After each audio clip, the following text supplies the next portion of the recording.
Welcome to the Interior Design Podcast, where we explore the ideas shaping the spaces that we live, work, and play in. I'm your host, Hayley Roy, and today we're diving into a fascinating topic: the future of AI in interior design, artificial intelligence. Before we begin, a quick thank you to our episode sponsor, Harp Design, a multi-award winning interior design studio based in the UK. At Harp Design, we create beautiful functional spaces for commercial and hospitality clients, balancing creativity with compliance, from concept to completion. Whether it's a restaurant, hotel, or workplace, we believe great design is about people, purpose, and personality. You can learn more at harpdesign.co.uk. Joining me today on the podcast is Dr Haider Raza, whose research explores how artificial intelligence can enhance creativity and innovation within spatial and interior design. We'll be talking about where AI fits in, what it means for designers, and what the future might look like as technology continues to evolve. Dr. Raza, can you tell us a little bit about your background and how your work intersects with both design and artificial intelligence? Yep. Thank you first for the invitation. And I'm Haider Raza, and I'm currently a senior lecturer in the School of Computer Science and Electronics Engineering in the University of Essex. And I'm also a co-founder of a company called Sensiwise AI, which is registered in the UK. And I have nearly an experience of 22 years I did my PhD here in the UK and my postdoc as well, and joined Essex back in 2017, the Institute of Analytics and Data Science, as a fellow. And in 2020, I became lecturer, and 2022 senior lecturer. And in 23, I founded Sensiwise AI, which is a company and AI consultancy, which helping businesses around Essex and nationally to adopt to AI. And we operate in different domains such as healthcare, manufacturing, retail, finance, and other areas as well. And we are helping businesses in AI consultancy, data training, data ethics, GDPR, developing pilots, agentic. And we have launched something recently called Syra, which is a Sensiwise AI readiness assessment. And it's a framework for helping businesses to evaluate their health in AI. So it's like, for example, you want to adopt to AI and you have no idea as a business where you're standing. So we assess each organization on 7 different pillars, and you come to our website and fill that form, and you'll get an instant score via email and on the screen as well, where you will get, I will assess your AI strategy and vision. We'll look after your data infrastructure, your AI infrastructure, your cultural readiness in AI. So there are several different pillars we assess, and we'll guide businesses that where you stand on AI pathway and what you need to do in terms of adopting AI. Hello, Harvey. Hello, yeah, good boy. So I love AI, and I went to your seminar recently, didn't I? And met a whole lot of people, and they were all talking about all different applications and what the future holds. So it absolutely fascinates me, and I've been talking to you just now, haven't I? I've been using a forum called Blaze, so it basically writes your social media for you, and it's not always correct, and you have to program it. Yeah. Right, yeah. Tell it what to do, but actually it's really saving me a lot of time. So that's one of my most exciting things at the moment. What's the most exciting or promising uses of AI in and around the design space that you've seen? So AI playing a crucial role in design and in arts. You see tools such as DALL-E, Midjourney. They come from generative AI background where you train these models to create artificial images, which but based on your prompt, they can generate images, right? So that is quite fascinating. And nowadays you see people around the globe, they are using it for various purposes, for creating marketing content, for creating designs.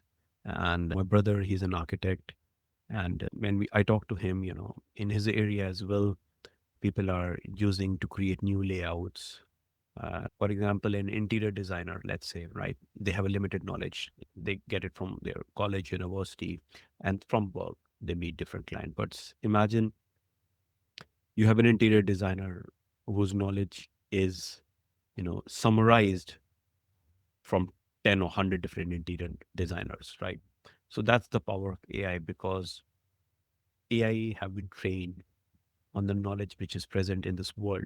So it can create more bespoke solution. But the idea is you know how to talk to AI.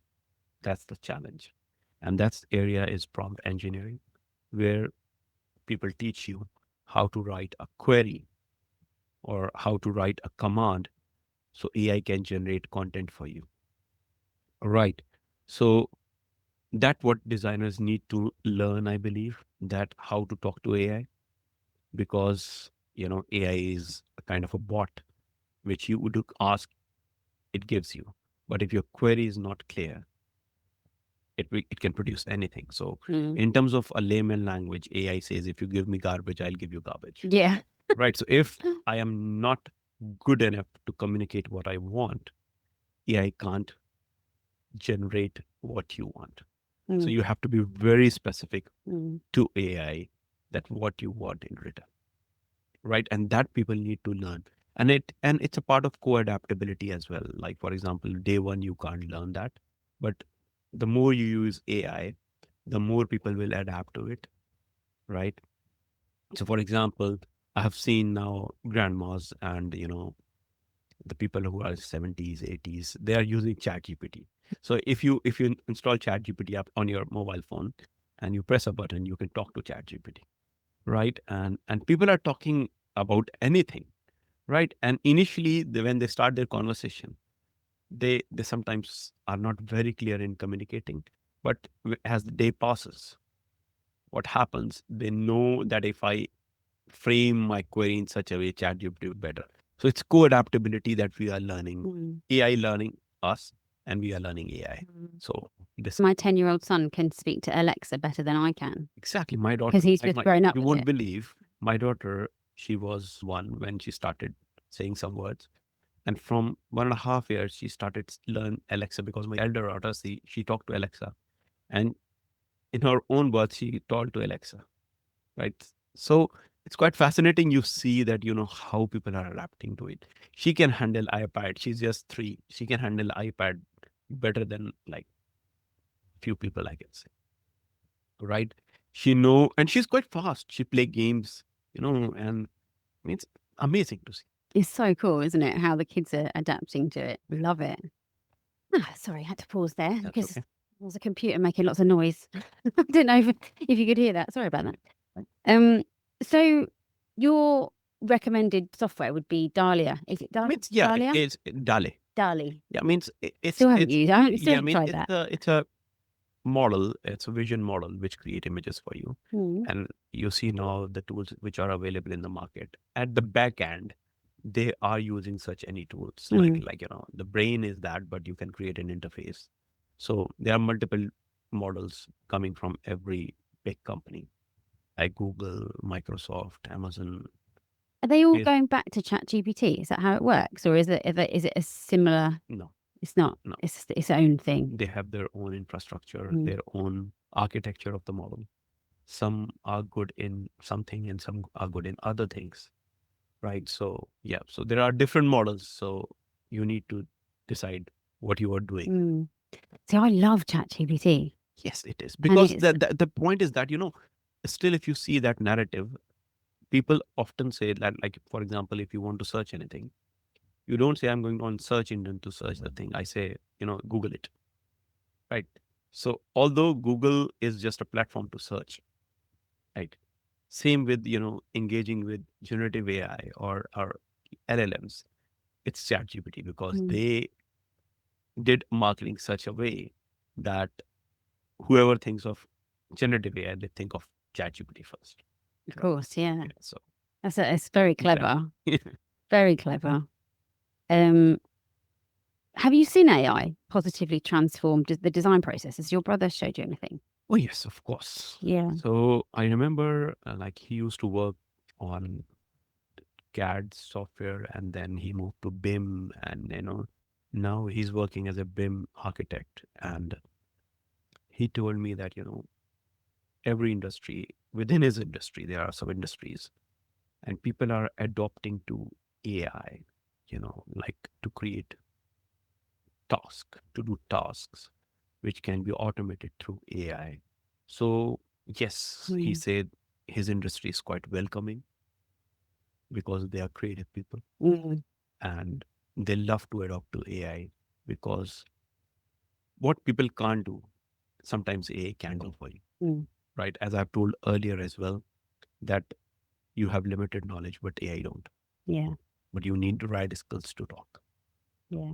Right. I've started writing really detailed briefs since I've been Yeah. using AI. So I've always written a brief, and I've always sort of used a CDM template. So I've always sort of asked specific questions or answered specific questions. So, but what I've done is I've got a project folder in ChatGPT where I've taught it how to write a brief, and I said, right, this is how to write a brief, and this is what's got to be in it. And what I do now is when I'm on the phone to the client, if it's an inquiry, I will then type while they're on the phone and just write down everything that they're saying. Or if I can record it on a Teams call, great. Yeah. I've got like a voice note. Yeah. I've got what's it called? I've been using this. I'm not sure if I'm like going to use it long term, but voice notes I've been using. And so I can record like our conversation here. I could just press record, but it doesn't actually record the voice. It writes the transcript, so you don't have to tell someone that you're recording it, just because it's not actually a recording. So now we use Zoom, and there is an AI companion, right? So previously, what used to happen, we have to take notes. Now it's quite easy that we don't have to take notes. As soon as the call starts, the AI companion will start listening to you. And at the end of the meeting, you will get an email that these are the amazing key isn't it? I actions. love it. This is the summary. And so it's amazing. It's so good. Yeah. So ethical considerations. There's a lot of talk about AI bias and ownership. And I was at a conference last month in Miami. It was a women's leadership conference. And I got asked to speak on stage. It was amazing. It was such a good experience. But there was a lot of people talking about AI there. And they were saying that AI is biased against women because, yeah, I know. And I wanted to ask you the reason that they gave, because I was like, what? Where have you got this from? Why do you think this? Because it was a very kind of women dominated place. It was all women. And he said, sorry, the lady I spoke to about it, she said that because 75% of the people who are working in AI are men, it gives it a male opinion, Let me try to. What's your thoughts on that? I'll give you an example. Before ChatGPT, because everything like ChatGPT is based on natural language processes framework, and before ChatGPT, there was some embeddings and some packages available in Python where people use it to convert the text into numbers so machine can understand it. So there is a tool called NLTK, right? What, sorry? NLTK. NLTK. Yeah, natural language text processing tool, right? Right, yeah. And if you ask, generally what it does that if you talk about doctor, by default he will think he. It will think he. And if you say nurse, it will be she. Right. So yes, there was some form of biasness, but as we are growing the data, the more data is being used. Now you see ChatGPT, means although yes, there are some form of bias, but gradually it will disappear, and that's what we are trying to create, a human super intelligence, where we'll move towards AI, which will be unbiased. Definitely, if we train in AI on a biased data, it will give you unbiased answer. Yeah. Right. So as I said, we live in a biased world, don't we? Yeah. So if you give us garbage, yeah, it will give you garbage. Right. So if an image is AI generated, for example, who owns the copyright of that image? So see, if you are paying a subscription to ChatGPT, let's say, or any DALL-E or Midjourney or any other tool, you owns that image because you are paid for subscription. But this is a debatable topic and quite gray area. I would say if people are using an AI generated image, they must tell the source, disclose the source that this is an AI generated image, right? So this is how you give a credit and you owns the image, right? It's like acknowledging someone that he or she helped me. Yeah. but I own this because I have paid for the subscription.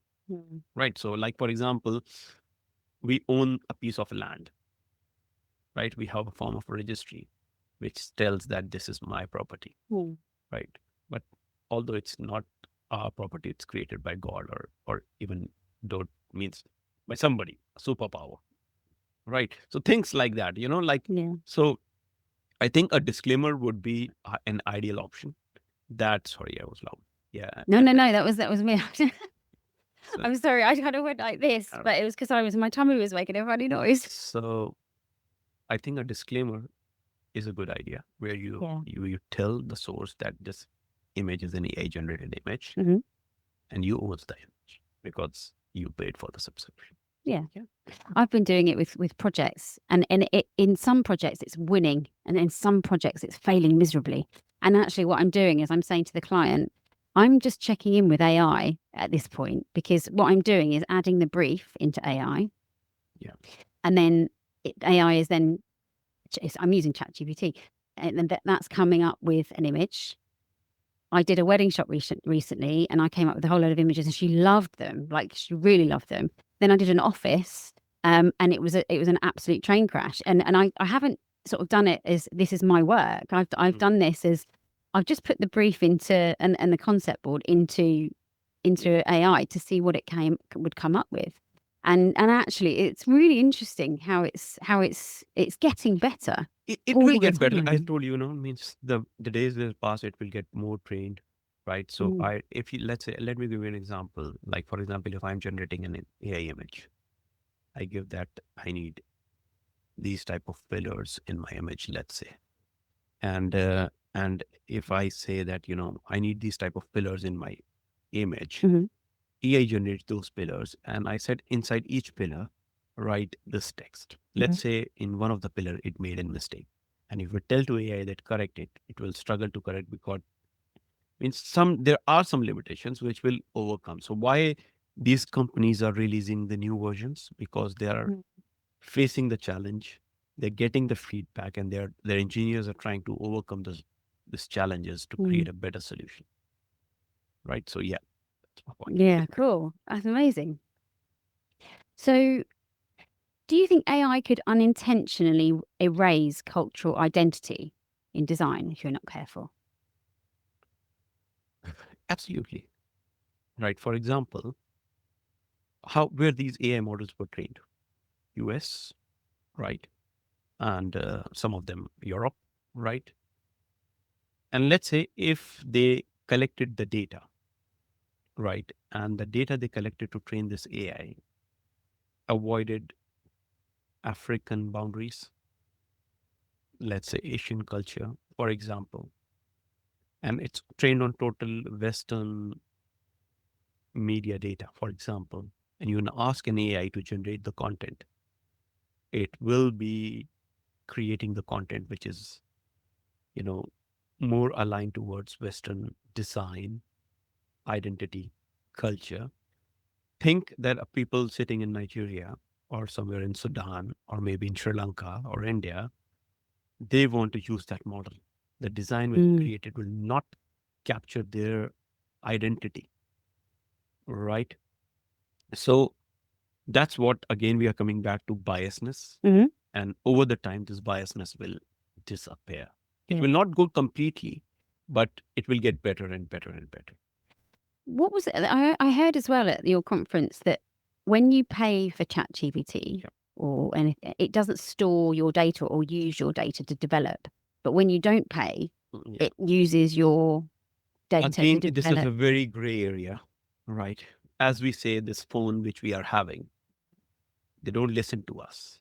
Then, if they don't listen to us, how, if we talk about something, how I can see that ad on my Instagram? If they're not storing my data, Absolutely. right? If they're They are totally doing that, right? if they're not storing our data, how can I see? If, let's say, if I'm talking about BYD or Tesla, I want to buy a car.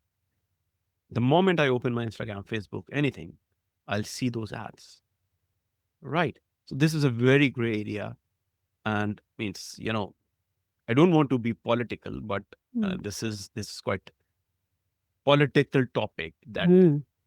who is responsible that they are not using our data? Mm. Because we are accepting their terms and condition. And as soon as we tick that Nobody box, reads it, do they? exactly. So as soon as I tick box, Mm. you are totally surrendering yourself in sharing your information. So the more apps you have in your phone, the more information you're sharing with other companies.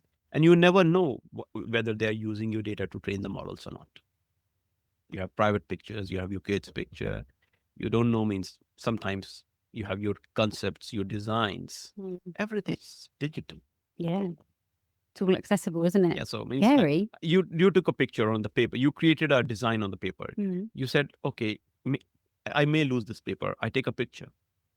You took a picture. It gone to Apple Cloud or Google Cloud. Although they are not, it is not public, but it's gone on cloud. It's Yeah, a so digital copy. can they use that for some other reason? Like, You never you know. don't know, do you? Yeah. Yeah, Wow. So skill sets for the future. yeah, What skills should interior designers start learning now to stay relevant in the age of AI? yeah. That's a very nice question. I would say the universities, the educational institutions, the schools uh, need to think right, and especially the schools, because here in the UK, where what I can see, the schools are not getting serious about AI at all. I have seen schools from Middle East, from India, from Malaysia, from other countries. They adopted AI in their curriculum, and in the UK, it's not right. It's your choice if you want, but they should understand the fundamentals of AI. So if you are going to, for let's say you are going to do a bachelor's in interior designing or any design course, marketing design or something, if somebody is learning AI, they must learn as a mandatory course the fundamentals of AI. It should be like English Yes. and math. Yeah, because I can see after 10 years you can't live without AI. Mm. But if you don't understand the fundamentals of AI, you know You're going to get left behind, aren't you? exactly. Yeah. And the point I want to make here is there should be some mandatory course.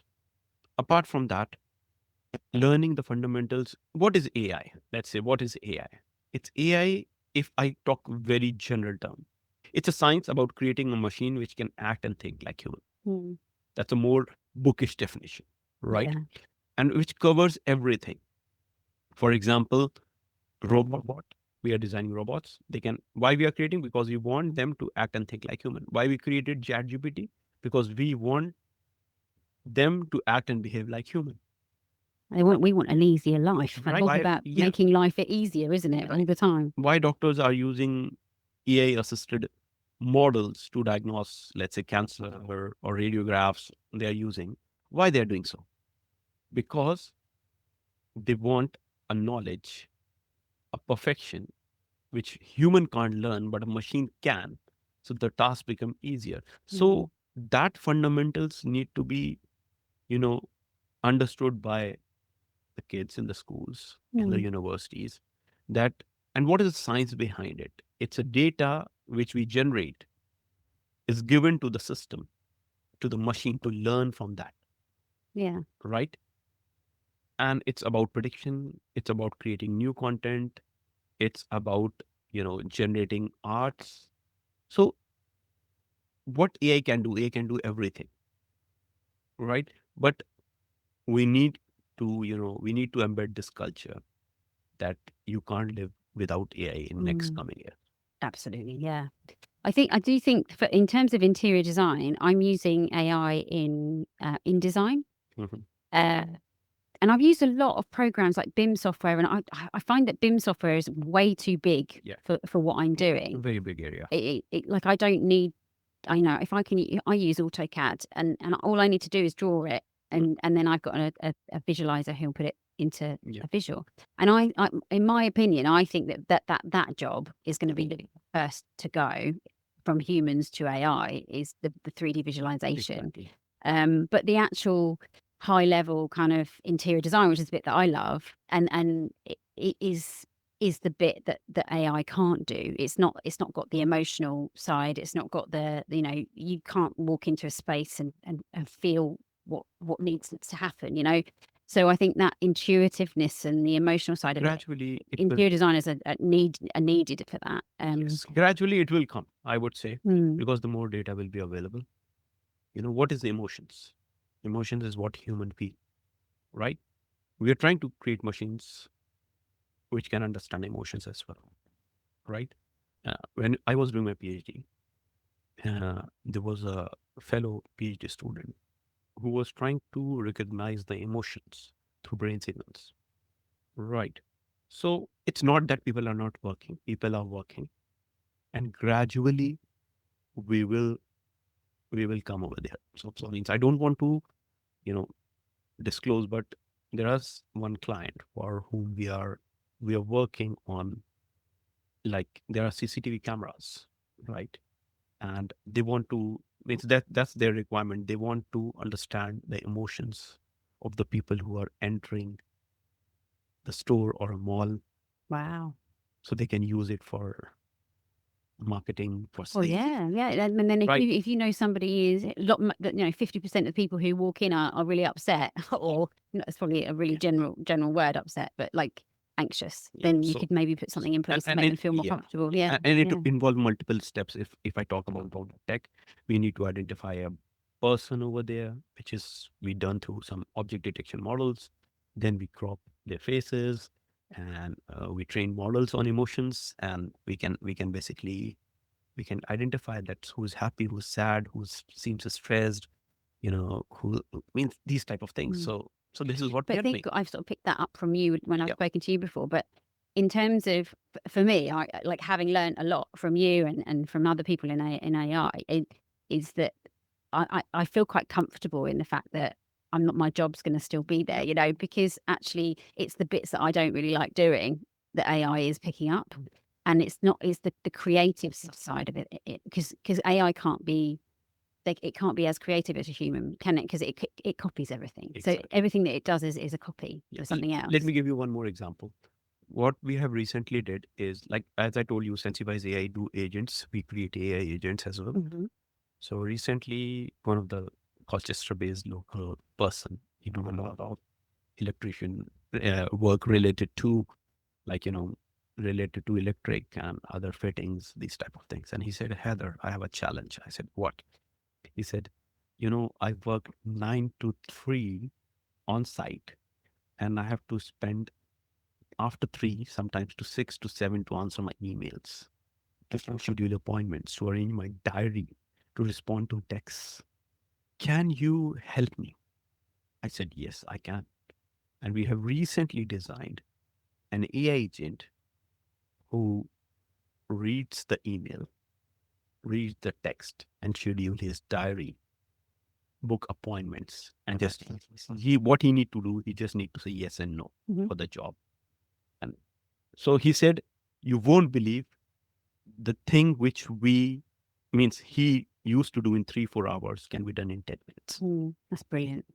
I've been using an email bot called Fixer. Yeah, there are many. Um, and I feel like I want to stop using it for a little while just to find out if I actually miss it, because I'm not sure if it's working that well.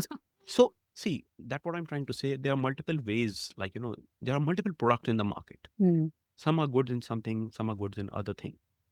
So having a bespoke solution according to my need or your need is an important point. Mm.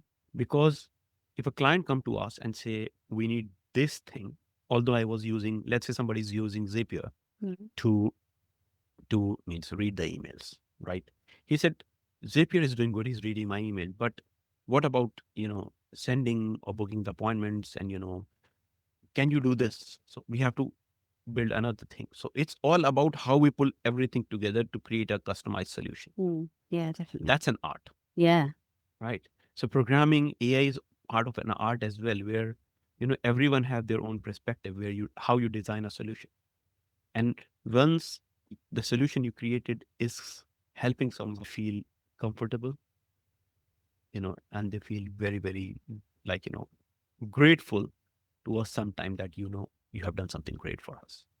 So, yeah. Yeah, it's amazing, isn't it? So in terms of skill sets for the future for interior designers, I mean, I think it's just kind of keeping up with it, really. I mean, I think that the way that I'm making sure that I don't get left behind is I keep putting design packs into AI and just going, what are you going to do with that? Make me an image out of this, testing it and saying, what should I do with this? But also using ChatGPT and the AI stuff in the emails and things like that, and just trying out. I mean, we as designers, we have to know software anyway.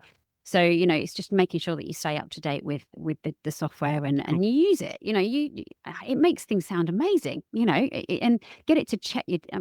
This is my favorite one. When you've done a design pack or you've done a set of drawings, upload them all, ask AI to check it, and they check it and they tell you where all the spelling mistakes are. Because InDesign is not very good at checking spelling. What we have done, sometimes, let's say you created a web page for your product, right? And you need to give it to your SEO expert or sometimes your digital marketing expert to see and have a look. Try passing it out to multiple AI models and get their perspectives, that what they recommend to you. And sometimes they do amazing jobs. Really? Yes. I'm going to try some of the other ones that you recommend. Let me give you an example. There was a mistake by one of the developer in putting, if you launch a website in the UK for your business, you put the register, the company number at the bottom. Yeah. And it's an 8-digit number. Yeah. Right. And somehow he has basically missed that one of the number, and 7 number was there instead of 8. And other developer of mine, he was just trying to review the thing, and he was using AI to review the stuff, and he said, "See what I found. The mistake is that instead of, so that means AI know that a UK company number should be 8-digit, not 7." Yeah. And it checks it. And one of the things I've learned recently is in ChatGPT, there's a research mode. Yes. And an agent mode. Agent mode, yeah. And that's been brilliant. So have you tried agent mode for booking the flights? Oh, not booking flights, no. Right. What is it? Just going to give you the best prices? Yes. Oh my God. Yes. Like best price, it will give you a couple of options. You tell the agent what you want. Like, are you happy for a layover? Or give your choices, your preferences, and see what it gives you. Oh my God, I'm going to try that. Yeah. I love it. But yeah, I think it does. It does just, for me, it just checks what I'm doing. I'm really creative. I'm not great at admin. So it's doing my admin for me, and it's doing things like... That's why agents are important, because I want to say something people confused with AI agents and AI workflows. Yeah. So there is huge difference between AI workflows and AI agent. AI agent is an AI system which act as a manager and do the task by itself, and it's goal driven. However, AI workflows, where you, for example, reading an email, sending it to the people, and logging it, that's a workflow. That's not an AI agent. That's a AI workflow. So nowadays, people are designing AI workflows and selling it by the name of AI agents. So AI agents is more goal driven rather than task driven. And it has a power. AI agents have a power of making decision on your behalf, although they are riskier. I think what I did was, what was I doing with Agent? I was asking it to log. I was trying to upload a whole load of stuff to Shopify, and I was having loads of trouble. And what was I doing? I think I was doing something, and it was logging in as me, and then it was just going, put your password in then. And then it was actually looking for what I was trying to find, and it was doing the job for me, and I was putting things together. I think it was in Shopify. Yeah, maybe. And it was absolutely brilliant. And yeah, it blows my mind what it can do. It's great. It's great. But also, it having learned a lot about it recently, it's just an extension of what we had before. People are just calling it AI, and it's a bit scarier, I think. But actually, we've had Alexas in our house for quite a few years now, haven't we? Well, I have anyway. And there is a whole story behind Alexa, it's listened to every conversation. And that's true. Yeah. Yeah. It is. Yeah. That's why Amazon's so successful, isn't it? Because they're just listening to what we need. Exactly. So means home conversations. So that's what they recommend you on. I know, Amazon. it's so scary. Yeah. Can the police and stuff, can they tap into people's homes? maybe if needed.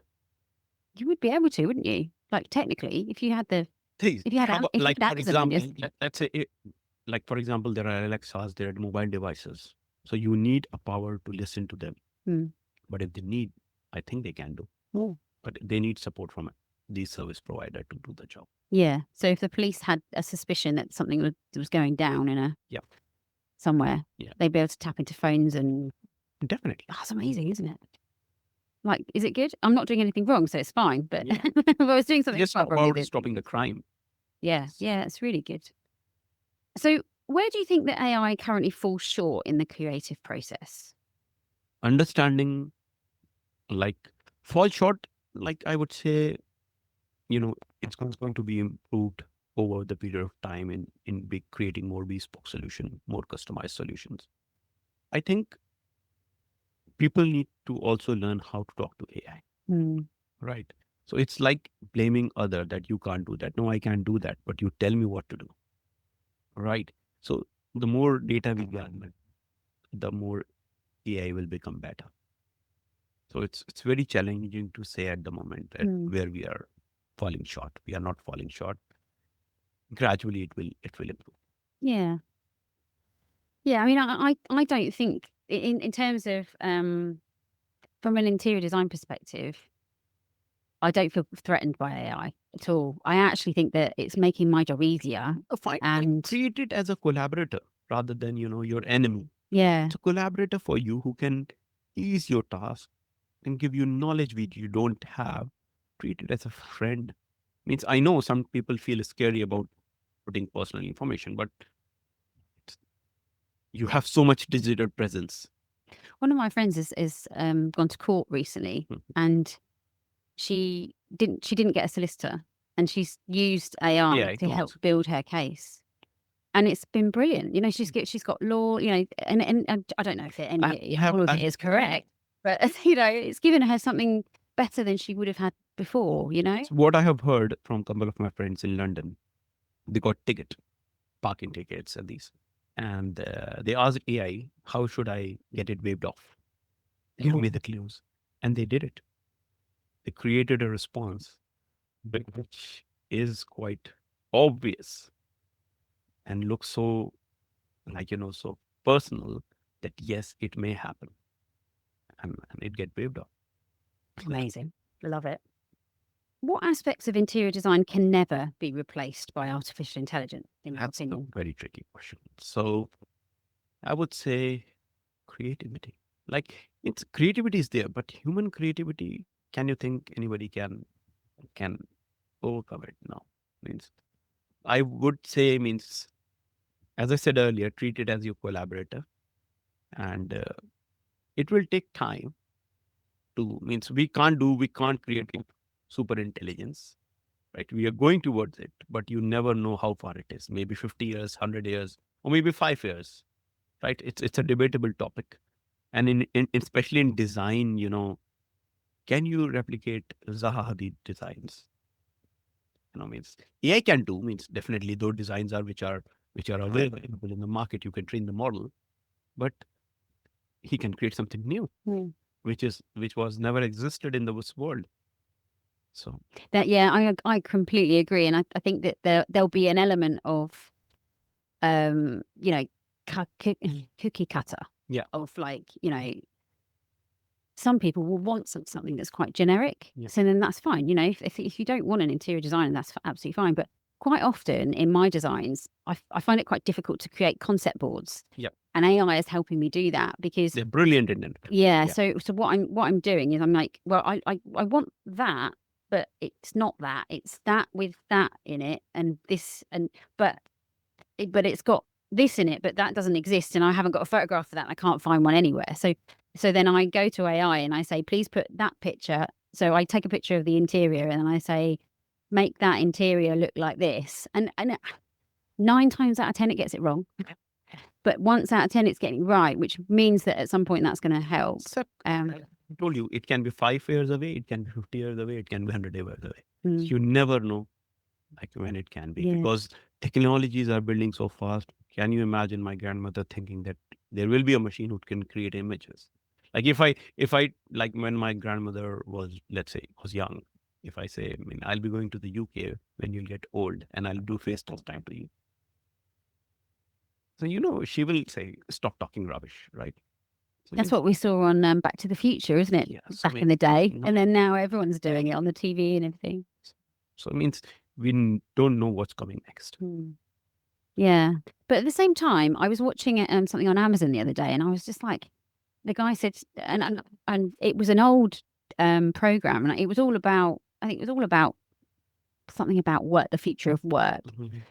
And I didn't realize how old it was. And it was like, it was about 10 years old. And they were talking about 2020, by 2025, a third of the whole world's jobs are going to get, and this guy had said this. And I was like, hang on a minute, it is 2025 and that hasn't happened. So that's so the biggest myth, I would say. Mm, See, through AI, we are not replacing humans. We are putting human in a better place. We're just trying to remove the tasks which are laborious, unproductive. mm. Like imagine Admin. admin. Exactly. So think about that. Means somebody's coming on a desk 9 to 5, going through the Excel files, paper records, and just filling the Excel file. Like, at some stage it will become frustrating. If AI can do that job and that guy can do something better, what's the harm?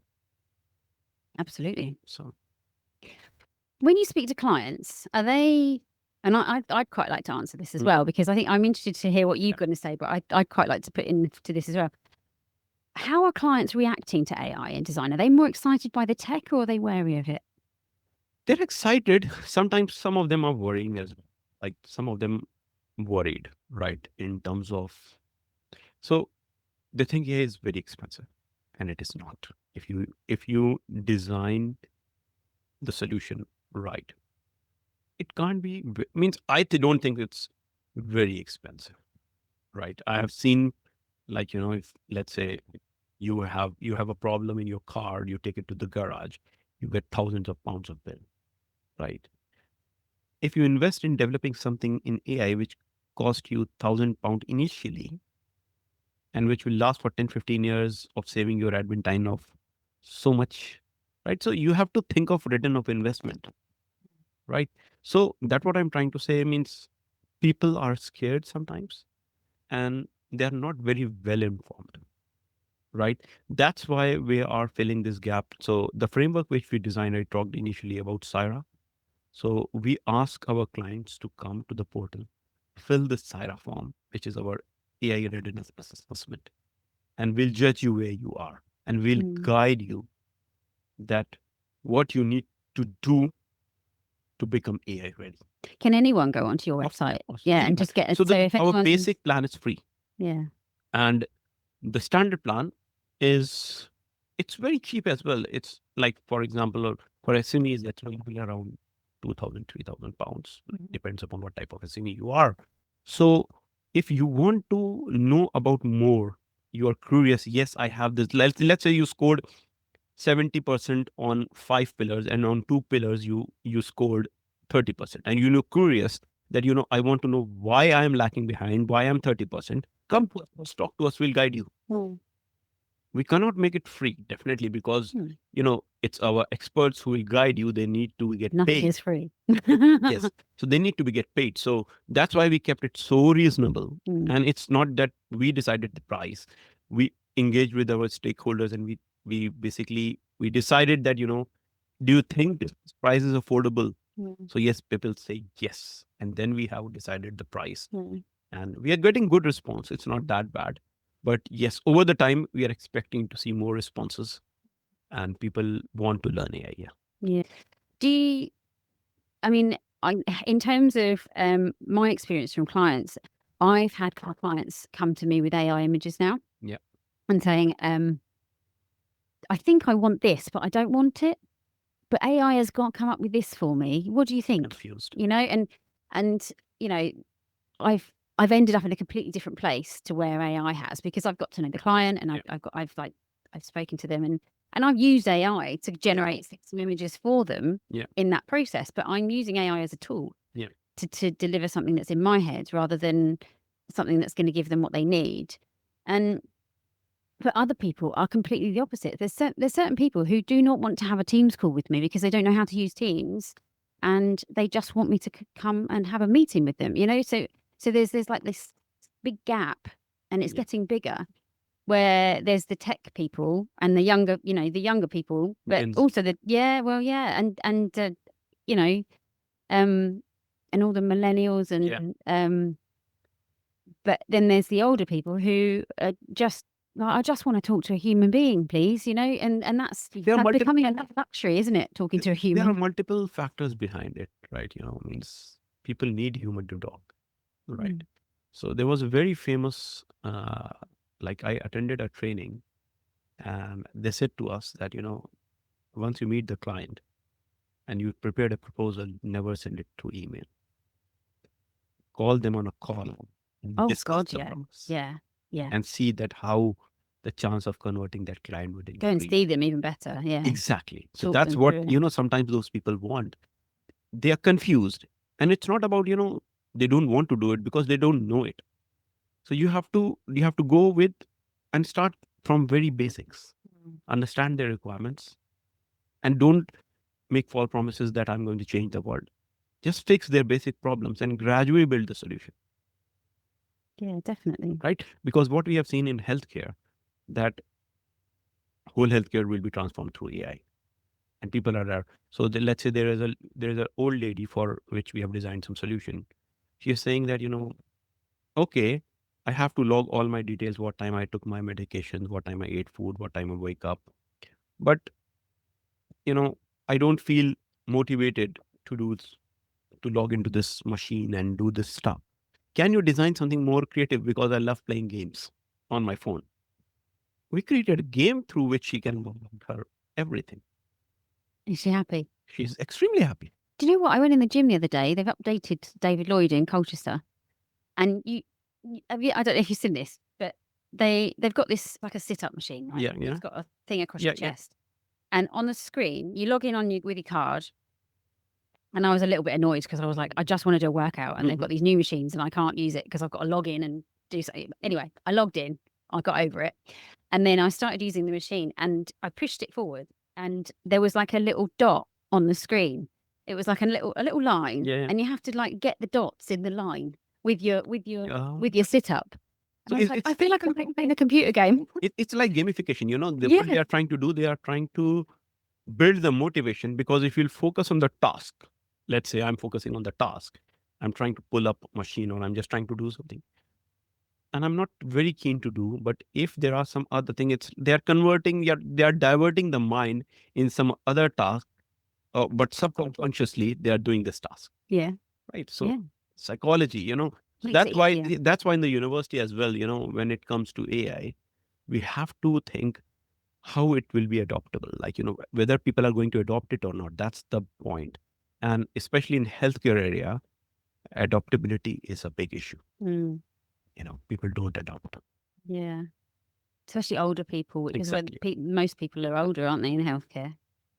So, looking ahead, where do you see all this AI in 5 years, 10 years' time? So now the era which I can see next 5 years will be about agentic AI. Agentic AI. Agentic. Agentic AI. So the AI agents. Oh, agents, yeah. Yeah. So the science, so they have named is agentic AI, Uh-huh. right? Why? Because they don't want to use agents as a noun. They convert it into agentic. Agentic. Yeah, which is more, yeah. So that's why it's so next 5 years I can see people will try to automate the stuff, Uh-huh. right? Because AI tools are there. It's all about now automation and creating new agents. So as I told you previously, there is a difference between workflow automation, AI workflow automation, and agentic AI. So agentic AI is a manager who will take the decision by its own. Mm-hmm. So for example, I'll give you a very nice example. For example, you want to do a podcast. Yeah. You said to your app, let's say, or AI agent, I want to do a podcast on AI. Mm-hmm. So what it will do, it will go to your LinkedIn, find AI experts or maybe in the network around you, suggest few speakers to you, reach through to them, book an appointment, write a script for you. Once you are done with podcast, they will edit and they will edit video and audio. Thank God. Please, can you That's make the editor? that's an Please get agentic the AI. editor somewhere. That's an agentic AI because it Mm. is making decision on your behalf. But Yeah. what is workflow automation? Is you decide who will be the speaker, Hmm. what will be the script. Although you're creating an AI to create that script, but you are writing the prompt. Right. But in agentic AI, the prompt will be written by an AI, Ooh. right? So the decision will be done by an AI. So it's more goal driven rather than task driven. Yeah. So it's lots of yeah. You've got the whole Autonomy, the whole goal. autonomous Yeah. system. So it has more autonomy in it. Ooh. Oh, So exciting. that's what I can see the future of AI in next 5-10 years. Yeah. Yeah, I mean, even sort of editing the podcast. I mean, I'm not a media person. Obviously, I am now, Yeah. but I didn't. When I first started 2 years ago, I didn't know how to use a lot of things, and when I started doing video, I was really surprised at how much AI was in the software, and it's really it makes it a lot easier than I it could be. It's still a pain. Yeah. Still, But no, it's not a pain. I love doing the podcast, but editing is it's a big it would task. be lovely. Yeah. Please, can you move There are that tools. first? There are tools. Um, so we've talked a lot about kind of the traditional role of the designer and like how do you think it's going to change that much? Yes. Yeah. It will change. How? Learning, as I told you, the initiative should start from the schools, then universities, then educational institutions, Mhm. workplaces. You know, they must spend or invest in the time of upskilling their staff, Mm. right? And I would say at least 4 hours a week, we should allow our staff to upskill themselves Mm. because it's not about you are investing in a staff and they will upskill and they will go. It's about if they get trained well, they will save a lot of hours Yeah. and productivity will increase, the cost will go down. So it's about investing in your business, Mm. right? So upskilling of the people is very much important. Mhm. And I think every design organization should do that. They should send their, or they should subscribe to some of the platforms which are available online and tell their staff to learn these new skills, that how to talk Mm. to AI. Maybe prompt engineering is one of the an example Mm. where your staff can learn how to talk to AI. Mm. So Do you have? Where would you go for that? generally there are Coursera, Udemy, and there are different platforms online which Mhm. where you can go. But there are a couple of good people also. If you search on YouTube, they are providing these courses, Mhm. right? And there you attend their online classes, which will be more personalized because sometimes people will feel bored listening to someone doing it. But if somebody will teaching you online, Yeah. sorry. Right. There's some really good super prof I was using, and I was trying to learn how to use Vectorworks. Mhm. And I learned how to use Vectorworks, and I decided I didn't like it. I found a guy, and he was in Ukraine. I can't remember where he was. He was somewhere in the world, and then he was somewhere else. He'd gone traveling, but he was still doing his job. He taught me a load of stuff about that, and that was like £40 an hour on Zoom. But so what excites you? I mean, you are all about AI. That's your job. What do you get excited about for the future? First of all, I love learning. Every day I learn something new. Future is about making decisions better. And it's not only decisions better, making decision informed. So what my research focuses on, we are using AI to make decisions. Can we explain those decisions? So for example, we developed an app, let's say a technology through which we can detect the skin cancer, let's say. And if we explain that decision to a consultant and to the client who took that subscription to take the test, that's make life easy because that can increase the trust in adopting to the AI system that I'm looking this part of the skin. This pinkness of the lesion is above this threshold and it's often changing its shape. So, you are explaining your decision Mm.